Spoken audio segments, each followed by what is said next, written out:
Bonjour à tous et à toutes. Je vois qu'on a déjà une vingtaine de personnes connectées, donc ça me fait grand plaisir de vous accueillir à ces dîners co-série organisés par le réseau des diplômés et donateurs de l'Université de Montréal en collaboration avec la Faculté de l'aménagement. Je vois qu'il y a personnes dans la salle que je connais, quelques anciens étudiants d'architecture et d'aménagement, quelques anciens doctorants aussi, donc ça me fait grand plaisir de vous accueillir. Pour ceux qui ne me connaissent pas, je suis Gonzalo Lizarralde, professeur à l'école d'architecture, vice-doyen de la recherche à la faculté de l'aménagement et directeur de l'Observatoire universitaire de la vulnérabilité, la résilience et la reconstruction durable. Ça me fait plaisir de vous accompagner aujourd'hui avec la présence de deux panélistes pour cette table ronde. Alors, vous connaissez déjà un peu le thème. On va parler aujourd'hui de reconstruction après des catastrophes et nous allons parler particulièrement d'Haïti. On suit les nouvelles récentes d'Haïti avec un peu de préoccupation, probablement vous aussi. On se demande comment est-ce qu'on peut aider, comment est-ce qu'on peut faire mieux, comment la recherche et comment le milieu universitaire peuvent contribuer à tous ces problèmes qu'on voit s'est déroulé malheureusement en Haïti. Et donc, on aura l'occasion de parler aujourd'hui de la reconstruction et des enjeux actuels aussi.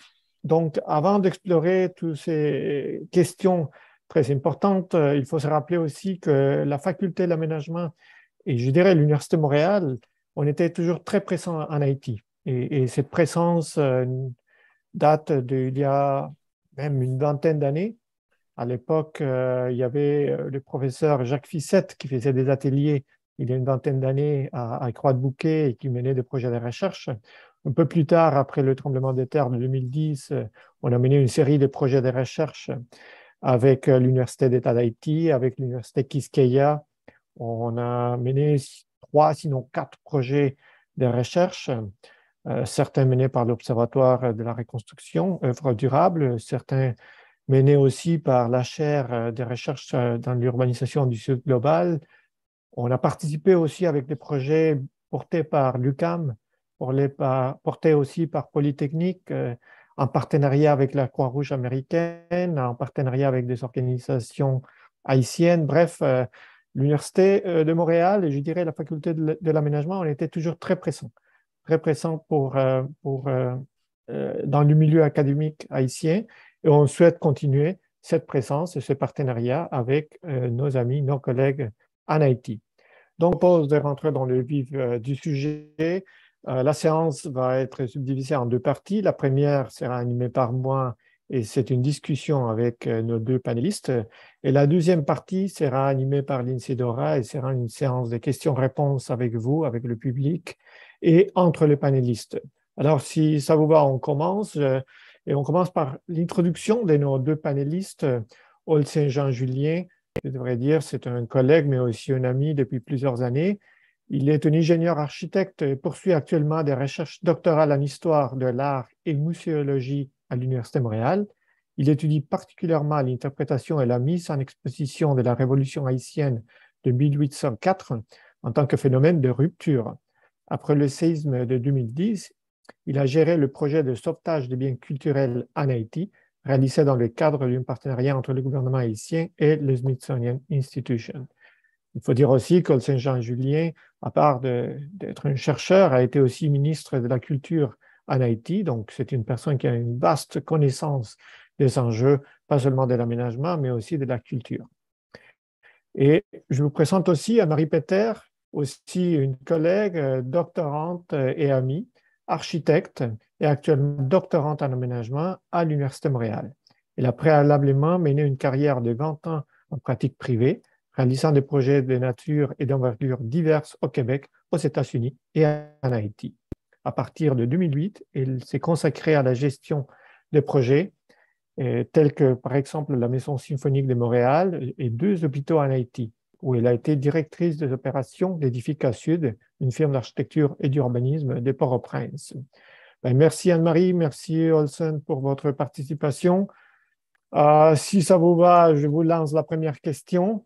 Alors, on a organisé cette séance autour de quatre questions. une sur le passé, deux sur le présent et une sur le futur. Et cette première question, un peu sur le passé, sera aussi l'occasion de nous parler un petit peu de vous, de comment vous êtes arrivé à travailler en Haïti, comment vous êtes arrivé à travailler dans le processus de reconstruction. Et si vous pouvez nous expliquer un peu cette démarche que vous a amené à travailler en Haïti et à vous pencher sur la question de la reconstruction. Alors, Anne-Marie, veux-tu démarrer peut-être? Oui, allô? J'espère que vous m'entendez bien. Très bien. OK. Bon, comme Gonzalo le disait, dans une ancienne vie, j'ai travaillé comme architecte et gestionnaire de projet pendant 20 ans. Donc, j'ai été amenée à travailler, à œuvrer dans le domaine de l'aménagement en Haïti, justement, précisément dans le contexte de la reconstruction. Donc, à l'époque, en 2012, le bureau où je travaillais comme architecte et gestionnaire de projet a ouvert une antenne à Port-au-Prince en s'associant à une petite firme d'architecture et d'urbanisme locale. Et dès ce moment, le bureau s'est vu confier, entre autres, deux gros mandats de reconstruction d'hôpitaux, un plus au nord à Gonaïves et un dans le sud-est à Jacmel. Donc, essentiellement, de 2012 à 2014, j'ai dirigé finalement ces projets avec des équipes internationales, donc de Montréal, du Japon et locales, donc d'Haïti, d'ingénieurs et d'architectes. Donc, avant ça, j'avais absolument aucune expérience de travail dans les pays en développement. Donc, ça a été un peu un game changer là, pour moi dans mon parcours professionnel. J'avais le sentiment pour la première fois de vraiment contribuer à quelque chose d'utile comme architecte. Puis je me suis en même temps découvert un petit côté missionnaire, constatant que mes compétences pouvaient être mises à profit pour, disons, aider son prochain. Euh, Ça a été une expérience épanouissante, mais qui m'a beaucoup ouvert l'esprit, mais qui a aussi été difficile dans un contexte qui est vraiment différent du nôtre, complexe, volatile, incertain, et où je sentais que je n'avais pas beaucoup de repères et d'outils. Donc, je me suis rapidement rendu compte que, ben, en fait, des limites de ma formation comme architecte, comme gestionnaire, de mon expérience passée et même de mes compétences transversales là, en communication, en adaptation, etc. Donc, je suis retournée sur les bancs d'école à un âge fort avancé pour faire un doctorat avec Gonzalo, qui est un expert de ces questions, dans l'espoir de mieux comprendre le contexte opératoire en termes de gestion de projet dans les pays en développement et dans le but de retourner en pratique. Donc, au départ, mon projet de thèse était d'étudier la gestion des risques dans les grands projets dans les pays en développement, mais de fil en aiguille, j'ai fini par m'intéresser plutôt à la question urbaine et plus spécifiquement à l'urbanisation spontanée ou entre guillemets auto-urbanisation, ce qu'on appelle communément les villes informelles dans le jargon scientifique ou encore cités bidonvilles en Haïti, quartiers précaires. Donc, en ce moment, j'étudie l'espace public dans une de ces villes informelles en périphérie de Port-au-Prince, au nord, baptisée Canaan, en référence à la terre promise pour les personnes qui y habitent. Donc, c'est une ville qui a émergé très rapidement suite au séisme de 2010 dans un site auparavant complètement inhabité, après que le gouvernement a déclaré 5000 hectares de terre pour développer des camps de sinistrés. Et là, ça a été comme un appel d'air avec un développement fulgurant de la zone. 5 ans après le séisme, il y avait déjà 250 000 personnes installées à Canaan, équivalent à l'époque à la population de la troisième plus grande ville du pays. Donc, fruit d'une migration volontaire, le territoire a attiré non seulement des sinistrés victimes du séisme, mais aussi des gens qui vivaient dans des camps insalubres, beaucoup de gens voulant fuir des conditions difficiles des bidonvilles où ils habitaient ou qui ont vu une opportunité de devenir propriétaires ou encore y faire des affaires lucratives comme la vente irrégulière de terres. Donc, ensemble, on peut dire que Canaan est un phénomène urbain définitivement post-séisme qu'on peut qualifier sans équivoque de réponse spontanée au désastre que la déclaration d'utilité publique a déclenché.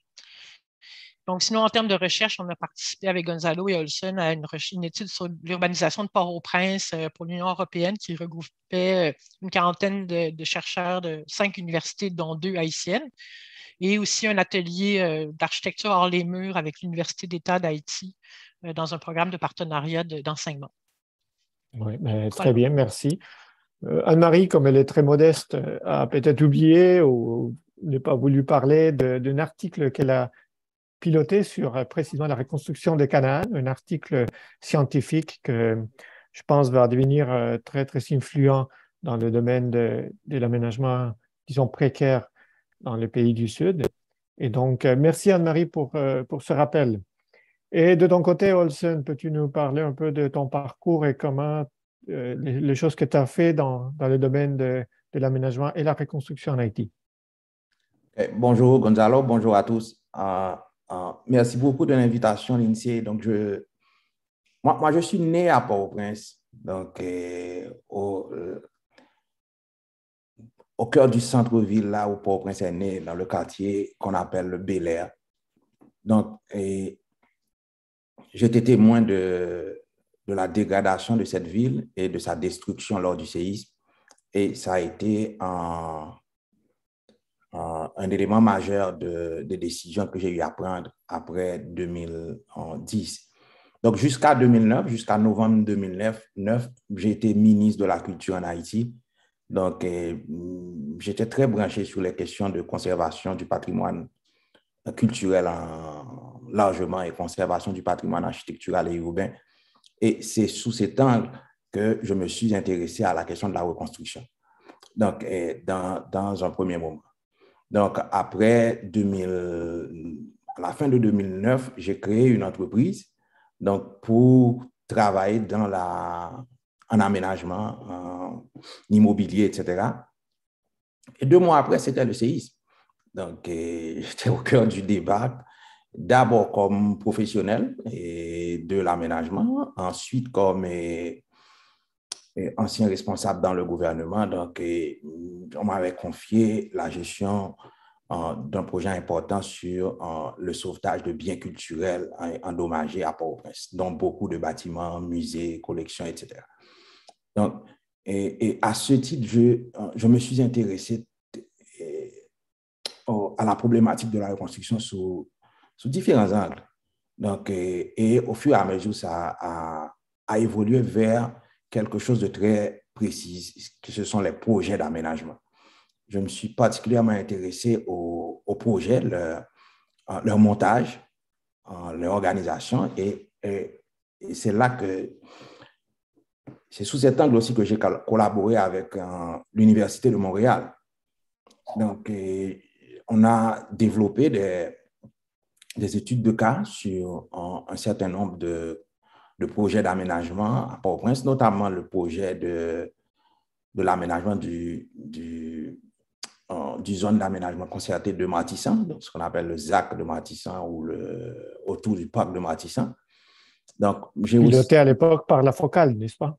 Piloté par la Focale. Je me suis intéressé aussi aux 2 aménagements importants donc, qui sont le village Luman Casimir, qui a été développé tout près de Canaan, et aussi l'aménagement de Canaan.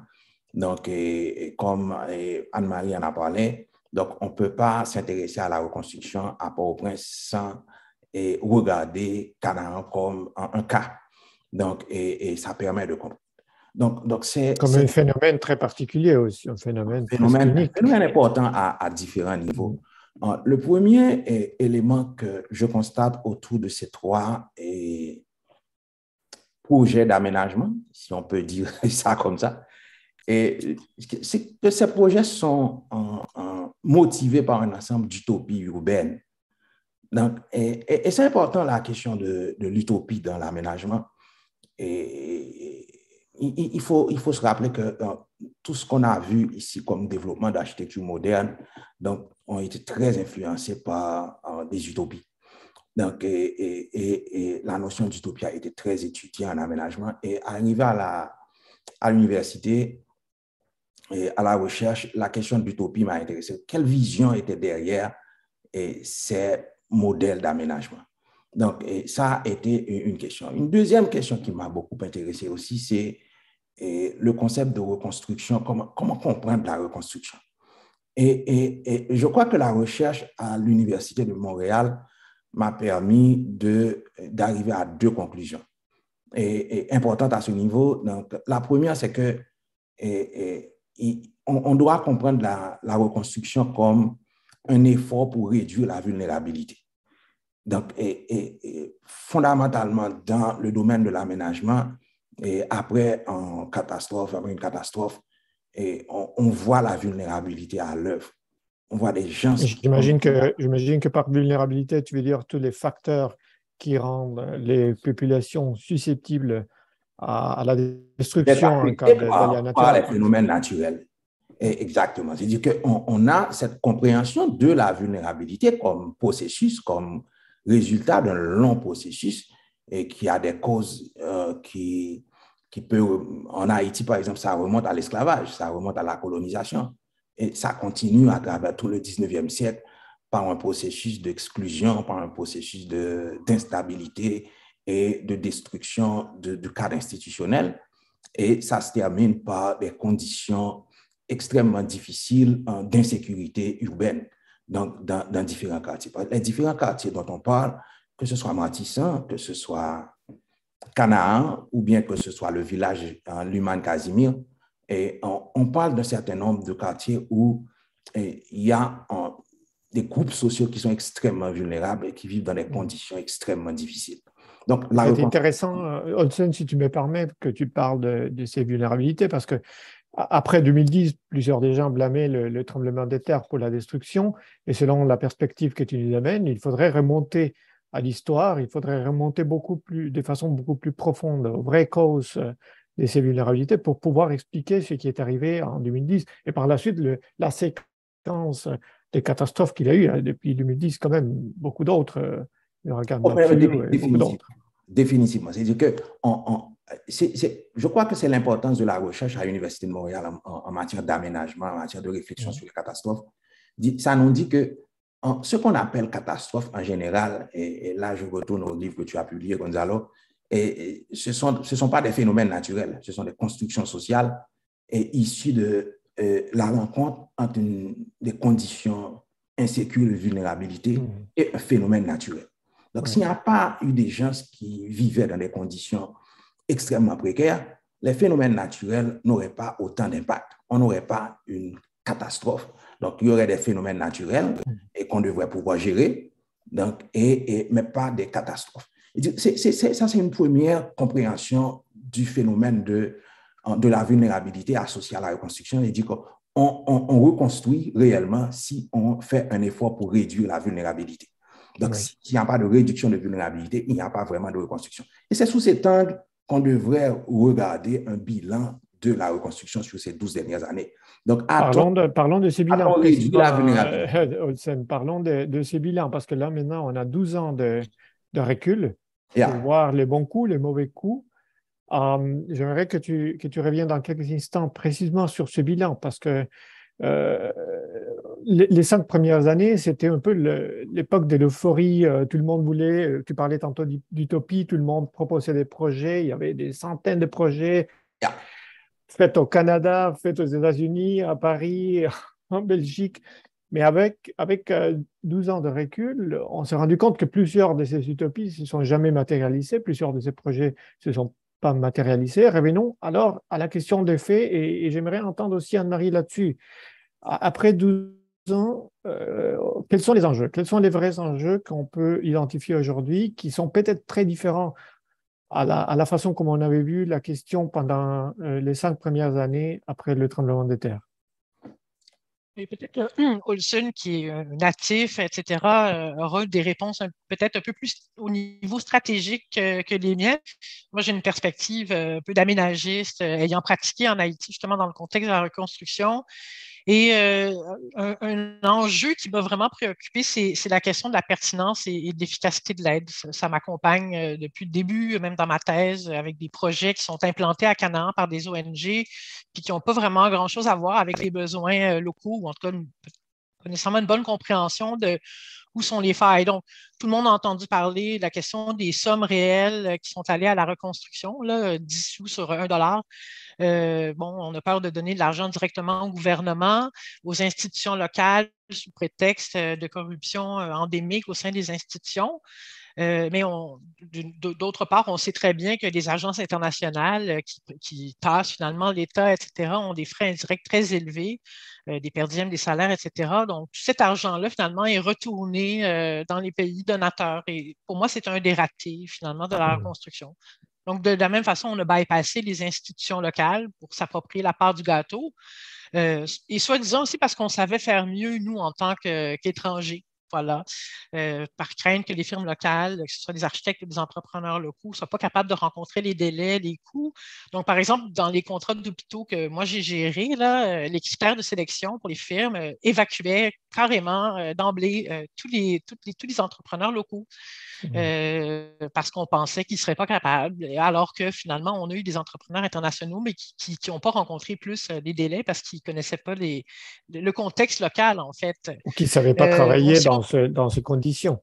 non, ils n'étaient pas capables d'anticiper les risques, de l'approvisionnement, tout ça, justement, beaucoup de problèmes qu'on n'a pas ici, là, mais bon, le manque d'électricité, bref, toutes Est-ce sortes de que ça choses. explique, Anne-Marie, pourquoi il n'y a pas eu autant de projets? Enfin, pourquoi il y a eu beaucoup de propositions, mais très peu de projets concrets? Je trouve intéressant qu'autant toi et Olsen se sont intéressés à la gestion de projets parce que ce n'est pas des idées qui manquaient en 2010 hein, ou en 2011-12, mais très peu de mise en œuvre finalement. Est-ce qu'une des raisons de ce manque de mise en œuvre a été précisément cette déconnexion entre l'aide externe et les savoirs locaux? Je pense qu'il y a eu beaucoup, comme Lucien disait, il y a eu beaucoup d'utopies. Hein, il y a eu beaucoup de. On pense qu'il y a eu beaucoup finalement de propositions, mais des propositions de villes flottantes en plein milieu de la baie de Port-au-Prince, les propositions de la Fondation Prince Charles avec Buckingham Palace en plein milieu oui, de Port-au-Prince avec des villages médiévaux. Bref, je ne pense pas que c'est une question de financement, mais il y a beaucoup de firmes étrangères qui se sont amusées finalement à essayer de proposer des solutions aussi plus farfelues les unes que les autres. Ce qu'on a vu qui s'est construit, ben, c'est évidemment c'est une question de budget, en fait. Ce qui est construit, parce qu'il y a eu les budgets, d'après moi, là, Olsen, je ne sais pas ce que tu en penses. Il y Mais a, même quand il y a eu les budgets, très peu de ces budgets-là ont passé aussi par les institutions haïtiennes. Tu les dénonçais tantôt. Oui. On pourrait penser aussi au programme de Building Back Better. Là, il y avait de l'argent, mais l'argent ne rentrait pas nécessairement en Haïti. Elle était bypassée par des compagnies étrangères aussi, n'est-ce pas? oui, bon, Oui. en fait, c'est clair qu'il y a eu beaucoup de détournement de fonds et beaucoup de corruption, si vous voulez, et dans le processus de reconstruction en Haïti. Bon, ça se passe aussi ailleurs, mais en Haïti, on a eu une échelle particulière de corruption. Mais je ne crois pas que c'est ça hein, le cœur de l'enjeu.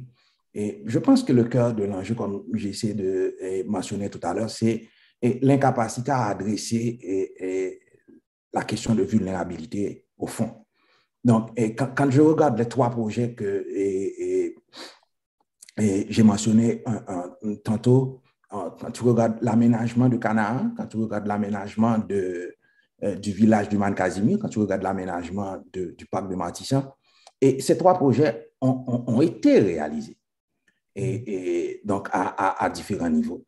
Donc, maintenant, sur ces faits, on peut aussi regarder d'autres problèmes de l'aménagement.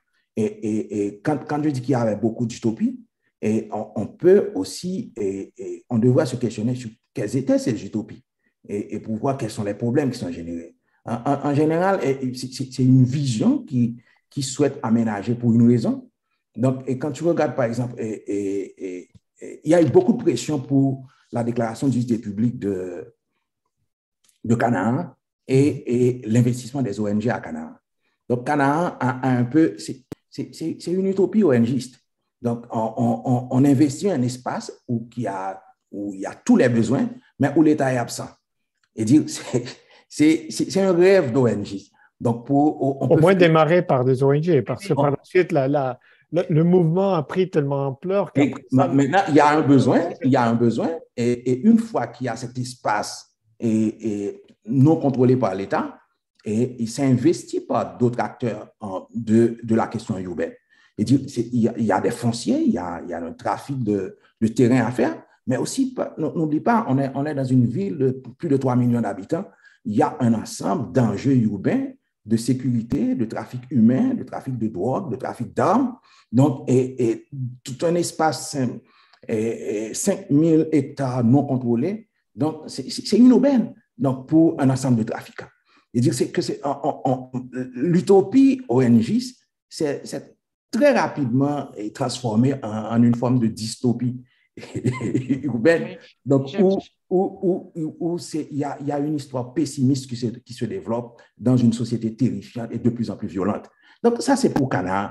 Donc, un deuxième projet, c'est l'Human Casimir, c'est une autre utopie. Donc, quand on regarde Cité Soleil, c'était une reproduction à une échelle différente de Cité Soleil. Donc, en termes très clairs, c'est une utopie néolibérale.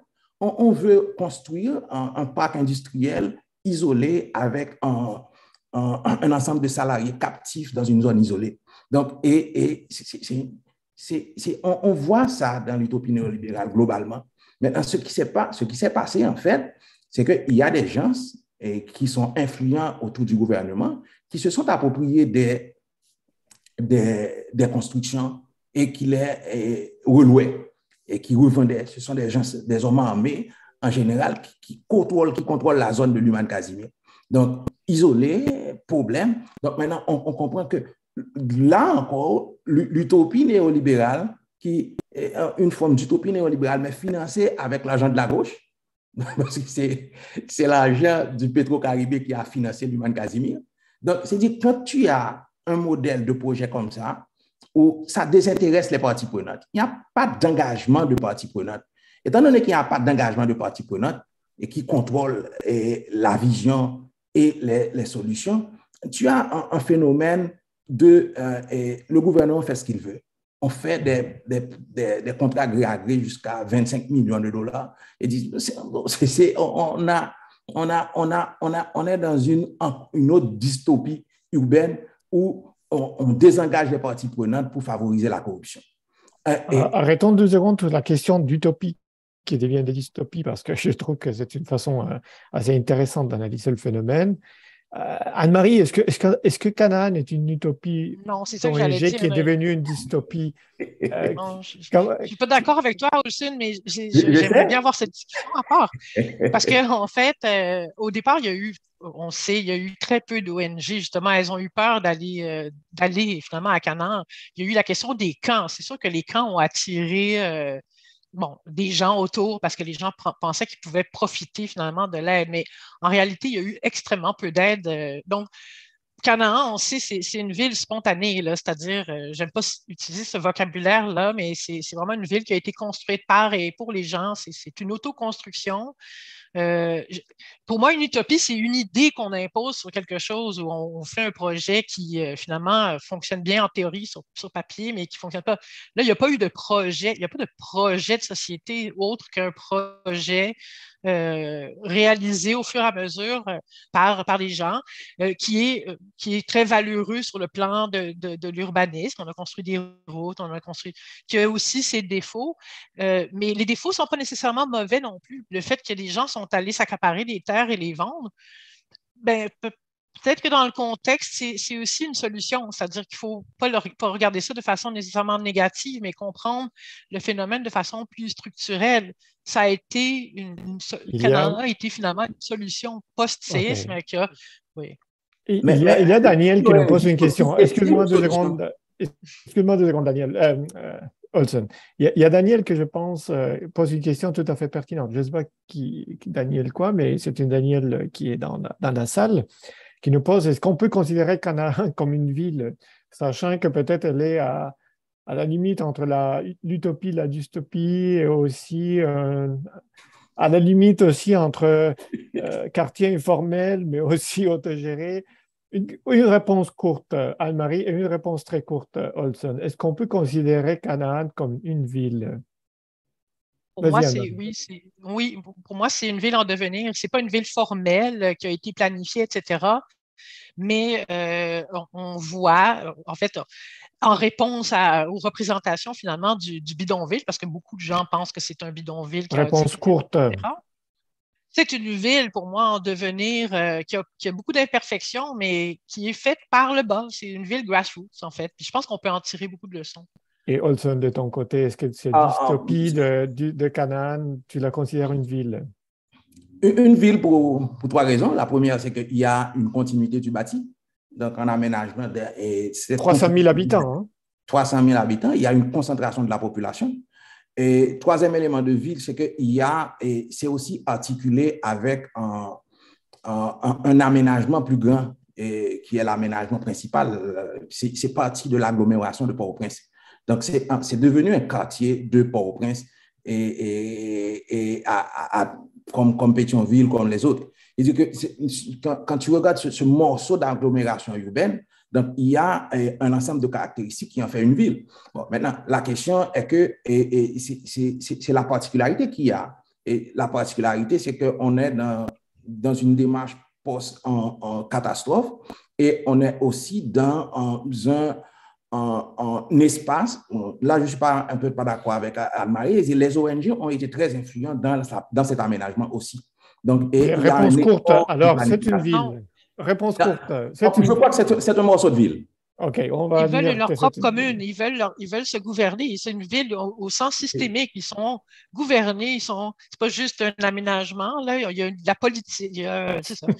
OK, laissons ça comme ça pour l'instant. Politique. Oui, voilà. Laissons ça pour l'instant. Je dirais que c'est un morceau de ville et on peut arriver on peut faire d'autres discussions là-dessus. On sait qu'on peut discuter davantage. Mais parlons aussi puisque je vois, il nous reste 6 minutes. Et je veux parler aussi avec vous d'autres choses. Parlons de comment la recherche peut aider actuellement. On sait que la faculté s'intéresse à étudier ce phénomène, l'université aussi. En quoi peut contribuer la recherche scientifique à la condition actuelle? Réponse courte, Anne-Marie. Oui, ben en fait, je dois avouer que dans les conditions actuelles, je suis un peu pessimiste pour l'instant, là. Mais si la situation redevient un peu à la normale, parce que c'est difficile de faire de la recherche en Haïti en contexte normal, bon, pour toutes sortes de raisons logistiques, etc. Je pense qu'il faut tirer des leçons de ce qu'on n'en a pas beaucoup parlé finalement, des initiatives post-séisme, parce qu'il y en a plein d'autres, etc., des ratés comme des opportunités, etc. Mais je pense qu'on doit se pencher, au lieu de tout le temps regarder des problèmes, d'essayer d'aller voir ce qui a été fait en termes d'innovation. Le projet CS6, par exemple, où ils ont instauré le modèle de coopérative qui n'est pas la réhabilitation de quartier, comme Martissante avait fait une étude de cas. Donc, essayer de comprendre justement de tirer des leçons finalement des impacts, finalement, les nouveaux codes de construction, bref, tout ce qui a été enclenché et initié après. Donc, je comprends bien, c'est des études des cas d'évaluation post-mortem aussi, de qu'est-ce qui a bien fonctionné, par exemple, pour sortir aussi positif, un peu du pessimisme dans lequel certains acteurs peuvent se trouver, c'est bien ça? Oui, parce que oui, on parle beaucoup de ratés, Les seules personnes qui font des post-mortem sont les ONG, puis c'est pour s'auto-congratuler généralement, là, c'est-à-dire, mais des recherches scientifiques qui vont évaluer le martissant. C'est une utopie ou comment les gens vivent, etc. Et de ton côté, Olsen, comment est-ce que la recherche peut aider? Oh, la recherche a déjà beaucoup aidé. Je pense que si je vous parle là maintenant de la reconstruction comme en réduction de la vulnérabilité, c'est un long travail de recherche qui a abouti à cela. Donc, il y a beaucoup de contributions, dont l'Université de Montréal. Donc, il y a aussi un aspect, je pense que la recherche devrait adresser un ensemble de sujets plus brûlants. La question de la violence urbaine a été très peu abordée, par exemple, dans les recherches menées par l'Université de Montréal jusqu'à maintenant. C'est vrai. Et on devra comprendre comment la violence est au cœur du processus d'aménagement. Donc, on ne peut pas comprendre l'aménagement dans un pays comme Haïti si on ne comprend pas le rôle de la violence urbaine, à la fois comme élément d'aménagement, mais aussi comme élément qui empêche l'aménagement. Donc, Haïti a été un pays organisé par des militaires. Après une guerre de l'indépendance. C'est-à-dire l'aménagement urbain, après l'indépendance, on a créé 4 villes.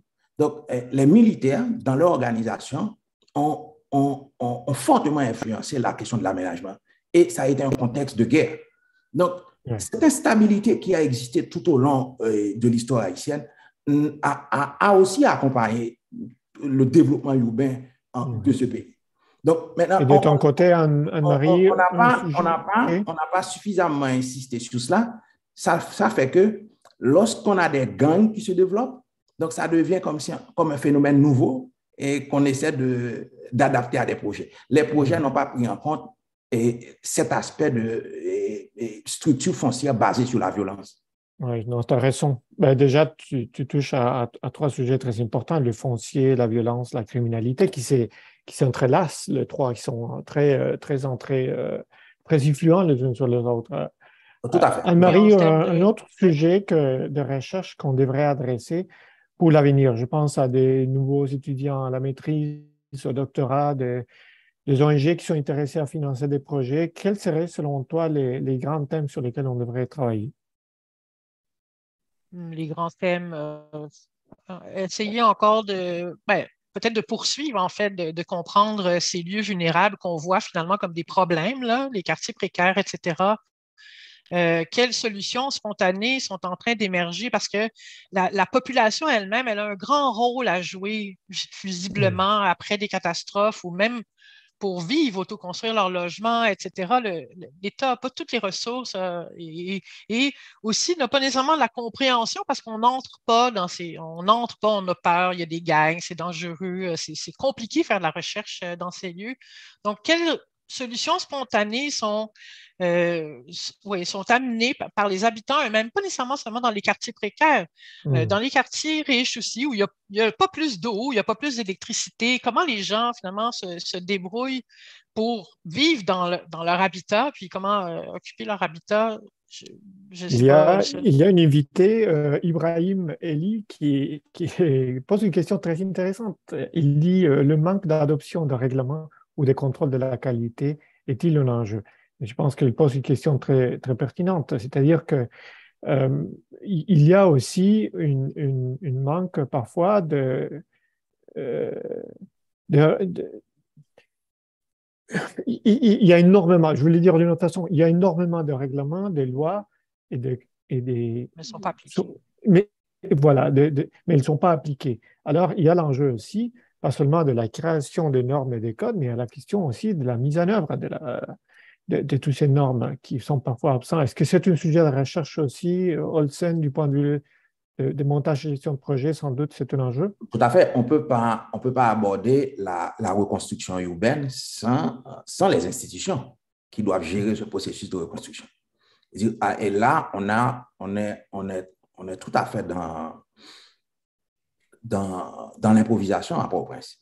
Donc, on a créé un comité interministériel d'aménagement du territoire qui a joué un rôle intéressant en essayant d'organiser tout ce qui existe en matière de règlement et en essayant de supporter aussi d'autres de nouveaux. Mais on a développé des milliards de dollars de projets et sans qu'il y ait une structure d'évaluation de ces projets. Oui. Donc, la Cour supérieure des comptes, finalement, était la seule institution à, à opiner sur la gestion de ces projets, donc, après coup. Donc, c'est-à-dire qu'il y a une faiblesse énorme au niveau d'institutions capables de penser stratégiquement le développement des projets. Il y a une faiblesse énorme au niveau des institutions capables d'accompagner les acteurs dans la mise en œuvre de leurs projets. Il y a aussi une faiblesse énorme au niveau des études fines pour comprendre qu'est-ce qui marche et qu'est-ce qui ne marche pas. Donc, Oui.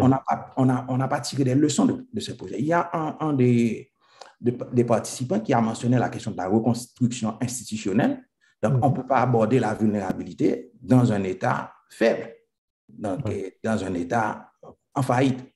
Il y a aussi la question effectivement des institutions. Avant de donner la parole à Anne-Marie, j'aimerais inviter Lindsay Dora à se rejoindre à nous pour la deuxième partie.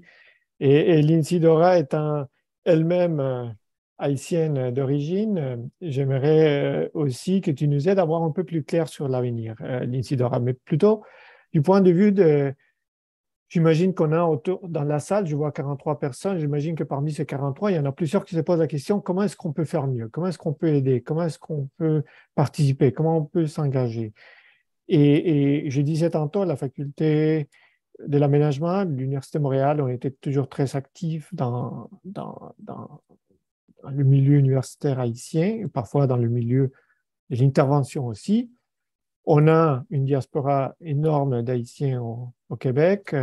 On en a plusieurs professeurs et étudiants d'origine haïtienne à l'Université de Montréal. Comment peut-on les inviter à participer? À quelle piste de solution tu vois de ton côté?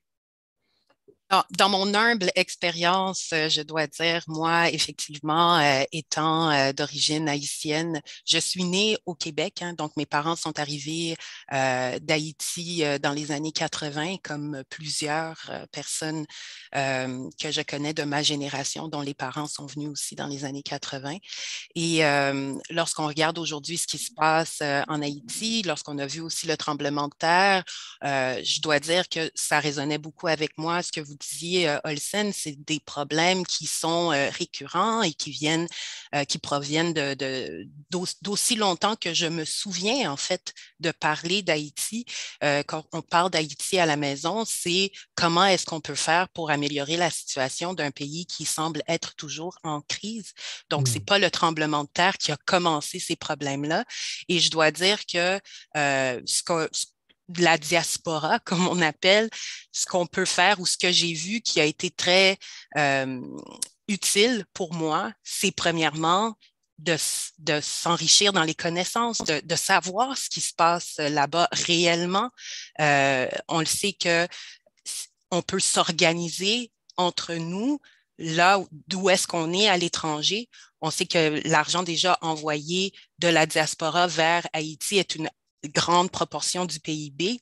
Ouais. Donc, c'est sûr qu'on a un pouvoir, on a une possibilité de vraiment faire des changements, Mais mais pour ça, il faut s'informer, et pour ça, il il faut faut avoir les s'informer. connaissances, et pour ça, il faut faire la recherche, n'est-ce pas? Exactement, il faut s'informer, il faut avoir la connaissance. Et je pense qu'Anne-Marie, lorsque vous disiez qu'on est vraiment, on pense mieux faire, c'est là qu'il ne faut pas tomber. Il faut vraiment pas tomber dans « Ah, je pense que moi, je vais mieux faire ». Mais c'est vraiment les connaissances, c'est la première des choses. Puis aller voir dans la communauté où est-ce qu'on est déjà à Montréal, déjà fréquenter. Il y a une très grande diaspora haïtienne à Montréal, déjà fréquenter des endroits où est-ce qu'on le sait que cette diaspora-là va être présente et où est-ce qu'on sait qu'il y a cette connaissance qui s'échange. Je pense que c'est déjà un premier pas pour nous, là. Très bien. Ben, merci, Isidora. Je pense qu'Anne-Marie voulait Oui, contredire Olson aussi. non, je voulais juste compléter. Je trouvais que la question sur les codes et les standards etc., est super intéressante parce que je suis un peu ambivalente par rapport à ça. Oui, c'est sûr que si tu imposes des standards, des codes, des façons de faire, etc., bon, t'évites que la prochaine fois, les maisons s'effondrent. Voilà. C'est ça. Et que les maisons soient pas entassées. D'un autre côté, Oui. imposer des codes, tout ça, ça écarte beaucoup de gens à très faible revenu.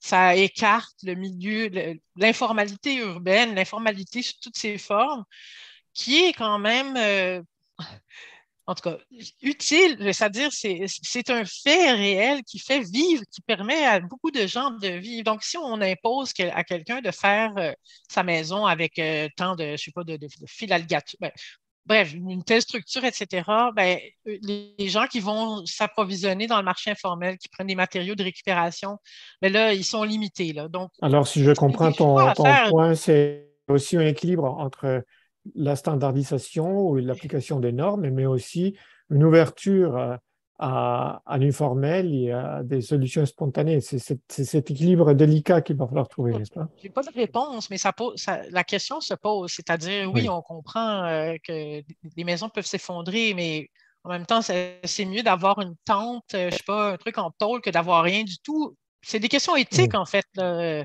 tout à fait. J'ai pas la réponse, mais je pose la question. Là, comme... Alors, je te laisse animer la séance questions-réponses d'Isidora. Il y a toutes Merci. les sortes est très intéressante. Oui, merci. J'aimerais déjà vous remercier pour vos échanges et on a plusieurs questions, des questions qui vont peut-être revisiter des choses que vous avez déjà dites. N'hésitez pas à répéter, à aller un peu plus en profondeur, à rebondir là, sur l'autre. On a eu beaucoup de plaisir à vous voir rebondir.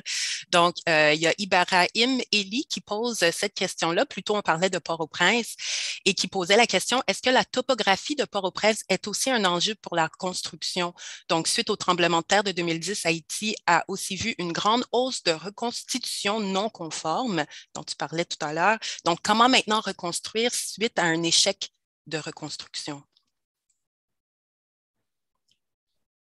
La topographie de Port-au-Prince est certainement un enjeu. Donc, c'est-à-dire qu'on ne peut pas reconstruire sans prendre en compte la topographie. Donc, la topographie de Port-au-Prince aussi, Port-au-Prince, c'est un bassin. Donc, il y a beaucoup de gens qui vont construire en montagne.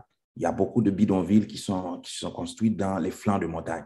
Il faudra, on a un consensus plus ou moins là-dessus dans le domaine de l'aménagement. Il ne faudra pas raser les bidonvilles, il faudra améliorer ces aménagements. Il y a énormément d'actifs dans l'informel qui sont déjà investis, donc qui représentent des centaines de fois du PIB en Haïti. Donc, on devra étudier de façon détaillée donc ces aménagements et voir comment les améliorer graduellement. Ce sera un long processus. Donc, maintenant, ça devra se faire en bon ordre. Donc, il y a des méthodes de faire.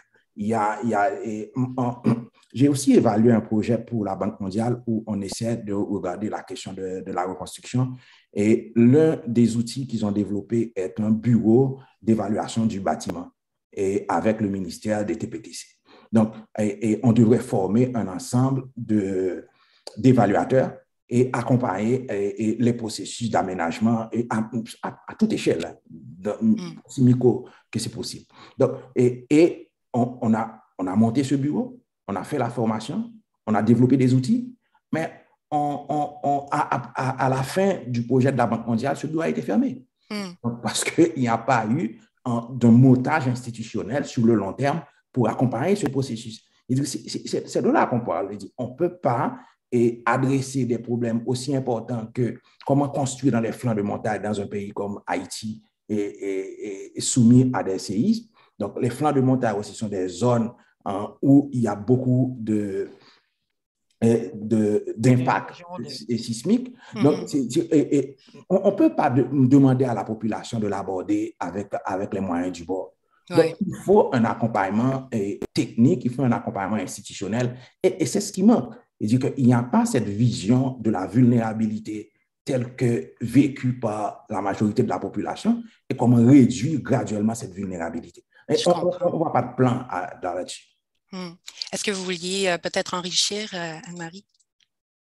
Oui, en fait, là, je parlais tantôt de règles qu'il fallait être souple, mais je pense quand même qu'une chose, une leçon qu'on peut tirer, c'est d'essayer de protéger, ou en fait, pas d'interdire, là, mais de créer des zones non édificantes, parce que ça, on le sait, OK, ils vont construire mal parce qu'ils vont prendre les moyens du bord, mais c'est sûr que si tu es sur le bord d'une ravine, quand il y a une crue d'eau, puis ta maison s'effondre dans la ravine, déjà de créer des zones buffer ou d'empêcher qu'on grimpe encore plus sur le mont de l'hôpital, ou on le sait, là. Donc, ça inciterait les gens à essayer soit de construire plus en hauteur dans des zones qui sont moins à risque, parce que les gens vont finir se débrouiller, hein, par se débrouiller. Ils vont se débrouiller. Si ce n'est pas là, ça va être ailleurs. Puis, donc, essayons de faire des ailleurs qui sont mieux, disons, en tout cas, moins pires, là. Merci beaucoup. Puis je pense que vous répondez en partie à plusieurs autres questions qui sont vraiment peut-être basées un peu plus sur justement des recommandations par rapport à de la reconstruction. Donc, qu'est-ce qu'on devrait s'assurer qu'il soit déjà en place pour entamer une reconstruction qui aura du succès? Donc, il y a Faten Kikano qui disait en 3 points, comment reconstruire dans un pays avec une fragilité institutionnelle, des défis structurels dans la gouvernance et la gestion, de la corruption et de nombreux prédateurs internationaux et locaux.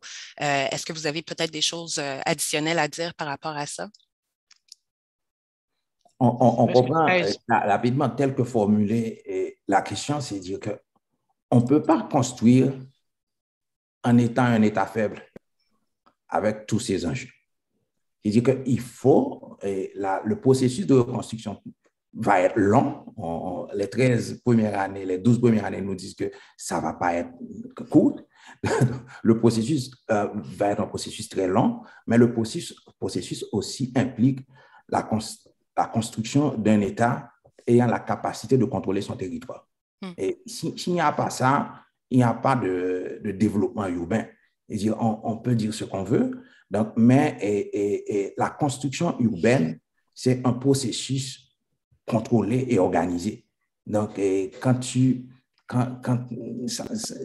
c'est spontané, donc, il y a tous les risques qui vont avec.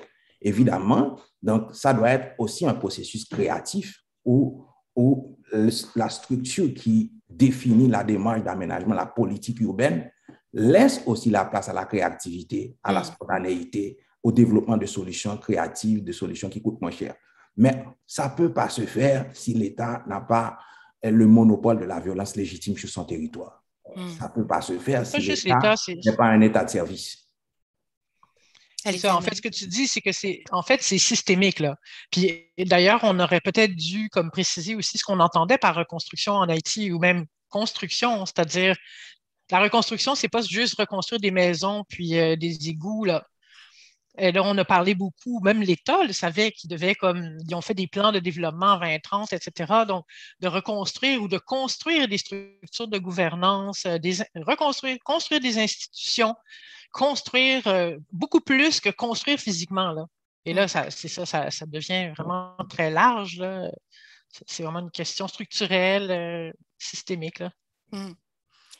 Je comprends. Et donc, d'après votre expérience aussi, puis peut-être on l'a mentionné un peu au début récemment, peut-être qu'on est un peu pessimiste, mais il y a une question ici de Fatma Ozdogan qui demande « Pensez-vous qu'Haïti est mieux préparé à une autre catastrophe suite au projet de reconstruction par rapport à son état d'avant la catastrophe? » Là, j'imagine ici qu'elle parle précisément du séisme de 2010. Puis si jamais il y a des acquis dans les progrès de reconstruction, je sais que vous avez parlé de certains projets qui ont été réalisés. Donc, pensez-vous qu'Haïti, aujourd'hui, est en meilleure posture pour faire face à ce type de catastrophe? La réponse courte est non. Et en termes d'incapacité de l'État à contrôler son territoire, il y a une année, on vient d'assassiner le président. Donc, c'est dire qu'on ne peut pas, et ce n'est pas le moindre mal. Le moindre mal, c'est qu'une année après, on n'a pas encore un processus pour déterminer les raisons de l'assassinat et on n'a pas eu un jugement.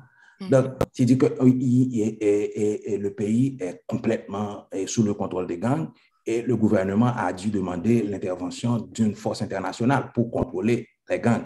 Donc, c'est-à-dire qu'on n'était pas à ce niveau en 2010. On n'était pas à ce niveau en 2010. Mais la deuxième chose, c'est que, contrairement à l'expérience aussi des efforts de reconstruction, des projets qui ont été développés, des aménagements spontanés, et nous ont permis aussi d'apprendre beaucoup de choses de ce processus. C'est-à-dire qu'on n'est pas non plus à l'état d'ignorance qu'on était en 2010. Donc, c'est un processus de reconstruction, c'est aussi extrêmement complexe et dynamique. Donc, on apprend, mais la situation aussi se développe, la vulnérabilité progresse. Donc, mais la difficulté, c'est de dire comment changer le cycle, comment initier un processus de réduction de la vulnérabilité. C'est un peu le grand problème.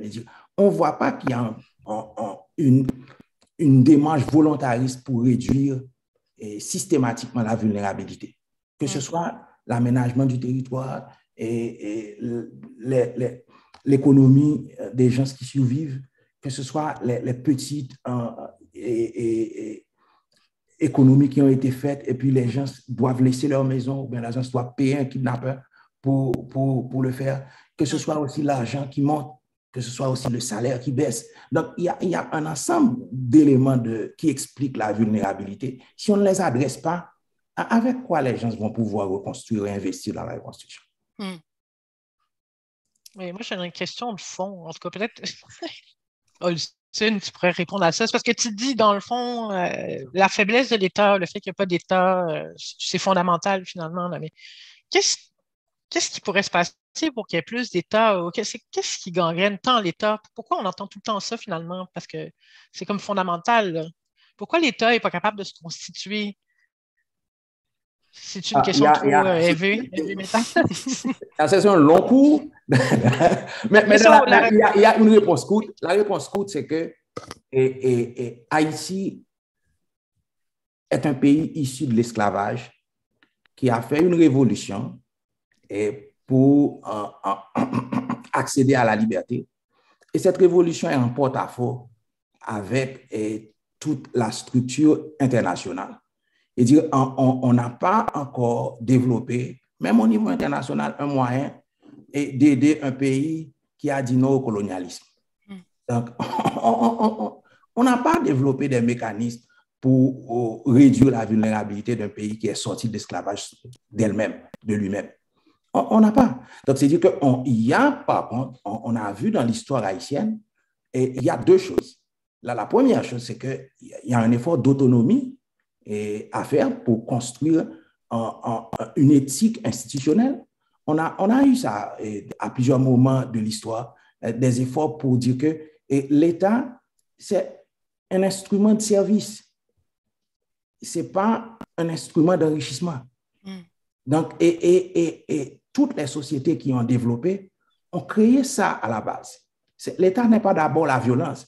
L'État, c'est un instrument de service. Et dans les années 50, on a eu le projet d'estimer. Un président, pendant 5 ans, a développé le front de mer, il a développé la vallée de la Tibonite, il a fait une ville nouvelle à Belader et il a reconnecté la Grandance au reste du pays pendant 5 ans. Donc, et il a fait ça avec une seule démarche, disant que l'État doit être au service du développement. Pas l'inverse. L'État ne doit pas être au service de l'enrichissement de ceux qui dirigent l'État. Donc, maintenant, c'est le cœur de la question. Et dans l'histoire haïtienne, on a eu plusieurs moments comme ça. Donc, maintenant, il y a aussi, c'est un pays né d'un processus de piraterie. Il faut l'histoire haïtienne aussi, la colonie de Saint-Domingue a été développée à partir de l'action des pirates. Les pirates ne sont pas disparus par enchantement. Donc, ils se sont aussi développés. Il y a eu aussi tout un patrimoine culturel de la piraterie qui existe. C'est un pays qui fait face à un ensemble de défis, mais c'est un pays qui a une énorme vitalité sociale. Et dans les sociétés, il y a des moments de difficulté comme ça où c'est long. Bon, si on est très pressé, on ne s'intéresse pas vraiment à l'urbanisme, parce que c'est toujours un processus extrêmement long de voir comment les villes se construisent, se déconstruisent, se reconstruisent. Donc, on est au 21e siècle, on est toujours très pressé par la technologie à avoir des réponses en 24 heures. Ouais. Donc, on ne sent pas que ce sont des processus qui vont prendre du temps et ça va prendre beaucoup de temps. Merci beaucoup pour ces éclairantes réponses. Et j'ai aussi une question ici. Vous parliez de vulnérabilité, puis ça revient très, très, très souvent. Puis maintenant, avec le recul, justement, il y a une question de Juan Diego Narvaez qui posait, donc, comment était la rupture du tissu social et économique des familles qu'il fallait reloger, c'est-à-dire à l'endroit où elles vivaient. Par exemple, il cite comme exemple la Colombie qui avait un tremblement de terre de 1999 où est-ce que les personnes payaient ni impôts ni services publics, elles avaient leur emploi sur place, etc. Mais lorsqu'elles ont été déplacées dans un logement où elles devaient payer justement des impôts, payer des services publics et c'était loin de leur ancien tissu social, est-ce que vous avez une idée un peu sur comment est-ce que le séisme de 2010 a créé cette rupture sociale? Donc, quel était l'état des personnes relocalisées à ce moment-là? Je dirais aussi que cette rupture est pas seulement existante en Colombie ou en Haïti, c'est une tendance aussi dans la plupart des processus de reconstruction, cette rupture entre du tissu social, du tissu urbain, des habitudes, effectivement. Est-ce qu'il y a quelqu'un qui a une perspective là-dessus? Je pense que Gonzalo a proposé une réponse excellente à cette question. Mais si je me base sur le projet, par exemple, du village Luman Casimir, c'est un peu ce qui a expliqué l'échec de ce projet. Donc, on a essayé de reconstruire un petit village de 1500 logements au milieu de nulle part, qui déconnectent les gens de leur vie sociale et économique. Donc, c'est-à-dire, le village a été abandonné, mais ce qui s'est passé, en fait, il y a des propriétaires absentéistes. Donc, des gens qui prennent les maisons et qui essaient de les relouer. Donc, et là, tu crées beaucoup de problèmes au lieu de résoudre. Et souvent, ce sont les gens les plus influents qui vont finalement avoir les logements. Quand on ne prend pas en compte et cette question de relocalisation et de la rupture du tissu social. Donc, on crée énormément aussi de problèmes dans les nouveaux projets d'aménagement.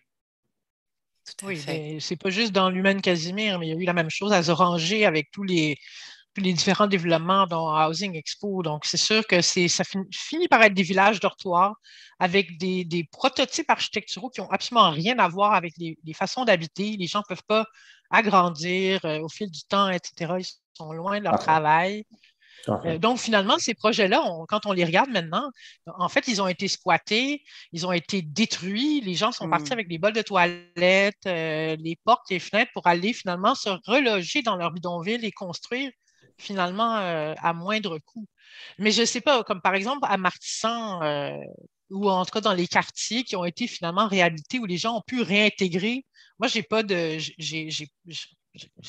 données là-dessus. Je ne sais pas si Olson, tu as étudié, toi, Martissan, je ne sais pas.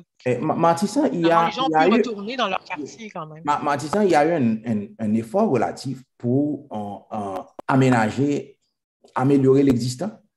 Et dans plusieurs projets, qui ce n'est pas exactement le projet du parc de Martissan, donc qui a donné des résultats. Donc, et on a eu aussi des réponses à jalousie. On essaie d'aménager, d'étudier la problématique de l'aménagement sur place et d'améliorer l'existant. Donc, ça a donné quelques résultats. Mais maintenant, pour parler du cas de Martissan aussi, il faudra regarder ce que j'ai dit tout à l'heure à propos de la violence urbaine. C'est-à-dire, on a essayé d'améliorer l'existant en faisant fi de l'existence aussi des gangs. Donc, il y a 5 ans après, donc les gens ont dû partir. Ouais. Et les gangs ont aussi détruit, ont fait des massacres, ont brûlé des maisons. Il y a aussi des enjeux à régler dans l'amélioration de l'existant et aussi qui posent des problèmes. Donc, cela dit, c'est pour ça que revient la question. On ne peut pas aménager durablement sans des institutions durables et fortes. Oui. Merci. Vraiment, je pense que je vais finir avec cette dernière question qui vous pose en fait votre opinion là, par rapport à un projet spécifique. C'est de Martin Fizet qui dit « J'ai été impliqué comme consultant auprès de la firme WSP, donc autrefois Génivore, dans la reconstruction de l'hôpital universitaire de Port-au-Prince, un projet financé par les États-Unis et la France. À ma connaissance, ce projet a été construit, mais l'hôpital n'est pas encore en fonctionnement pour diverses raisons et il aimerait peut-être connaître votre opinion à ce projet. Premièrement, est-ce que vous le connaissez? Puis, comment est-ce que vous le voyez? Oui. J'ai eu des informations sur le projet, mais je n'ai pas étudié ce projet comme un cas. Donc, j'aurais hésité à faire des commentaires. Mais il semble aussi qu'il y a eu d'autres fonds avoir été investis dans le projet de l'hôpital universitaire de Port-au-Prince, qui est aussi en relation avec les fonds Petro-Caribé. Et il y a eu aussi des problèmes de gestion de ces fonds. Donc, il faudra, et comme tous les projets, il y a eu un ensemble de problèmes de gestion financière, de gestion des parties prenantes et aussi de gestion du temps. Donc, le projet, on ne sait pas encore si tous les aménagements sont terminés pour l'hôpital. Donc, et si tous les aménagements ne sont pas terminés, on ne peut pas remettre l'hôpital en fonction. Et depuis 2 ou 3 ans, il n'y a plus de fonds pour investir dans des nouveaux projets et on est dans un processus réel d'instabilité politique. Donc, je ne crois pas que ce soit une priorité pour le gouvernement même. Non. Nous aussi, on a entendu un peu la même chose, c'est-à-dire qu'on n'a pas de données là-dessus. On a un ami qui a travaillé justement pour WSP comme gestionnaire de construction, puis il nous disait qu'il y avait des retards incommensurables là, au niveau de la gestion, puis de la gestion de la firme de construction. Mais ça a été comme ça aussi dans les hôpitaux sur lesquels j'ai travaillé. Il y a eu des retards. Je pense que la firme...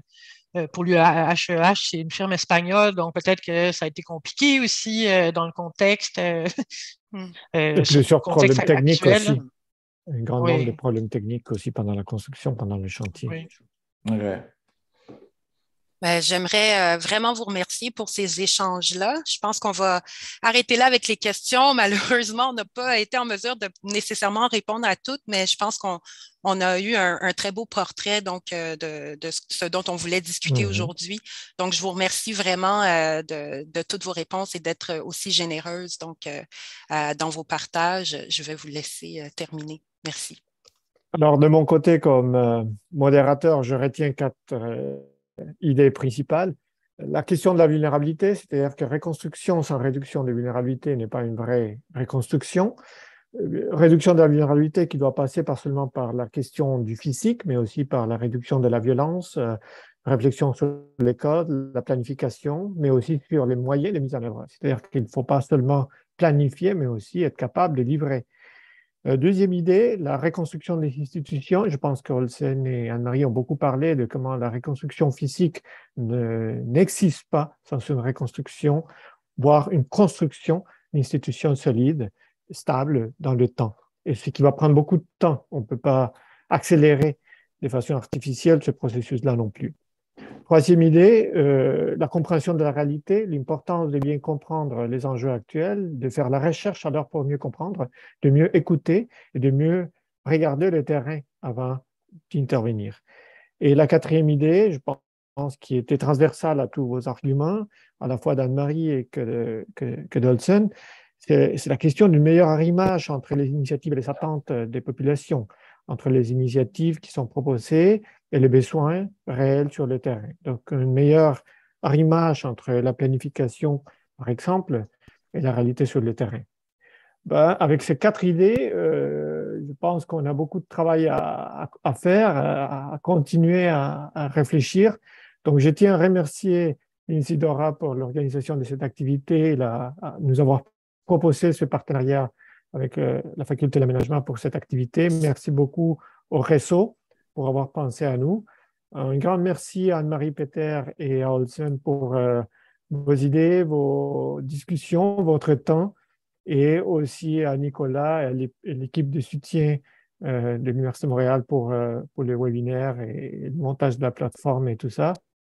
Merci beaucoup. On vous laisse aussi avec un petit sondage qui est sur le clavardage. Donc, vous pouvez, là, sur les chats, trouver un petit sondage sur l'activité elle-même.